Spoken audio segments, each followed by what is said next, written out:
Bismillahirrahmanirrahim. Assalamualaikum warahmatullahi wabarakatuh. Alhamdulillah wassalatu wassalamu ala Rasulillah wa ala alihi wa ashabihi wa man walah. Asyhadu an la ilaha illallah wahdahu la syarikalah wa asyhadu anna Muhammadan abduhu wa rasuluh la nabiyya ba'dah. Sahabat Aisyah yang dirahmati Allah, segala puji bagi Allah, Rabb semesta alam. Salawat dan salam kepada Nabi kita Muhammad sallallahu alaihi wasallam yang telah menunjukkan kita dari jalan yang gelap menuju jalan yang terang, yakni dinul Islam. Sahabat Aisyah, kehadiran Ramadan yang hanya 1 tahun sekali bukanlah untuk bermalas-malasan.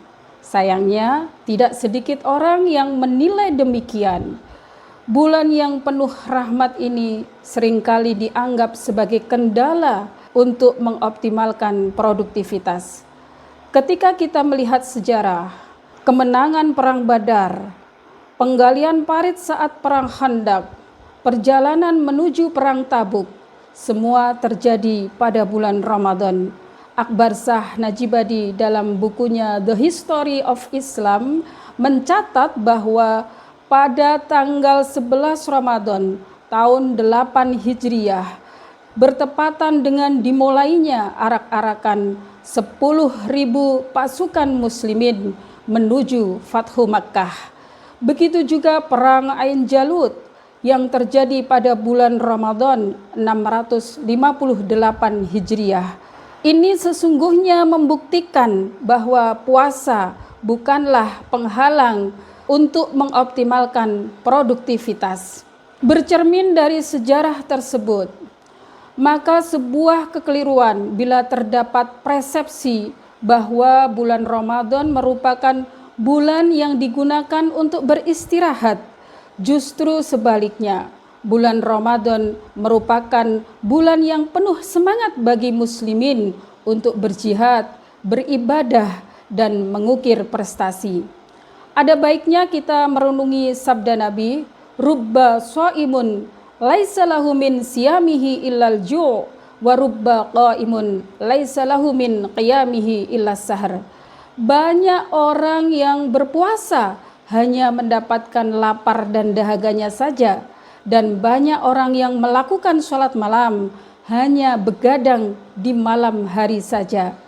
Profesor Dr. Zakiyah Darajat dalam bukunya Ilmu Fikih menuliskan bahwa kehilangan nilai, makna, dan ruh puasa yang terlihat dalam masyarakat selama ini karena bentuk puasa mereka, yaitu hanya sebagai tradisi saja, hanya mementingkan nilai jasmani, hanya memenuhi formalitas sebagai umat Islam, dan hanya menjalankan syarat dan rukun puasanya saja. Sahabat Aisyah, beberapa poin penting untuk mengoptimalkan produktivitas saat Ramadan yang harus kita tanamkan dalam hati dan jiwa kita, diantaranya jangan makan berlebihan saat berbuka dan sahur. Kita memang diizinkan oleh Allah makan dan minum dari yang dihalalkan, akan tetapi terikat dengan kaidah wala tusrifu, tapi jangan berlebihan. Berlebihan dalam pengertian melampaui batas dari yang dihalalkan oleh Allah, maupun berlebihan dalam pengertian melampaui batas dari kadar yang wajar. Selanjutnya, melipat gandakan pahala dengan qiyamu Ramadan. Man qama Ramadana imanan wahtisaban ghufira lahu ma taqaddama min dambih. Qiyamu Ramadan secara makna menurut Imam Nawawi adalah sholat tarawih. Hadis ini memberitahukan bahwa sholat tarawih dapat mendatangkan magfirah dan menggugurkan semua dosa, tetapi dengan syarat karena ini bermotifkan dengan iman. Kemudian tilawah Al-Quran. Kita harus memperbanyak kuantitas bacaan dan meningkatkan kualitasnya, yaitu dengan mendulang makna dan rasa dari bacaan Al-Quran. Barangkali kuantitasnya tidak banyak, tapi kualitasnya berupa manisnya bacaan yang terasa sampai ke hati. Berikutnya adalah memperbanyak sedekah.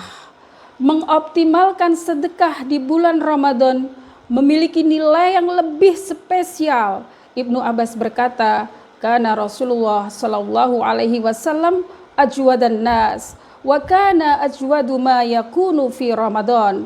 Rasulullah itu paling dermawan dan lebih dermawan lagi ketika bulan Ramadan. Berikutnya adalah memperbanyak zikir dan doa. Fadkuruni adkurkum. Ingatlah kalian kepadaku, maka niscaya aku akan ingat kepada kalian. Terkait dengan memperbanyak doa saat Ramadan, Nabi bersabda, ada 3 orang yang doanya tidak akan tertolak. Orang yang berpuasa hingga ia berbuka, pemimpin yang adil, dan orang yang terdolimi. Sahabat Aisyah yang dirahmati Allah, jadi pada dasarnya puasa sama sekali tidak menghalangi untuk mengoptimalkan produktivitas. Kita harus melawan rasa malas untuk mengoptimalkan potensi diri agar meraih kemenangan dan prestasi dunia akhirat.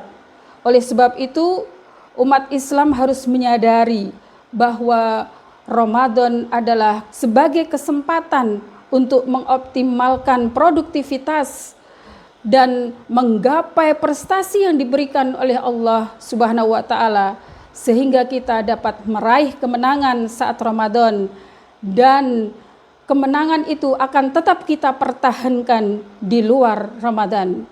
Billahi taufik wal hidayah. Wassalamualaikum warahmatullahi wabarakatuh.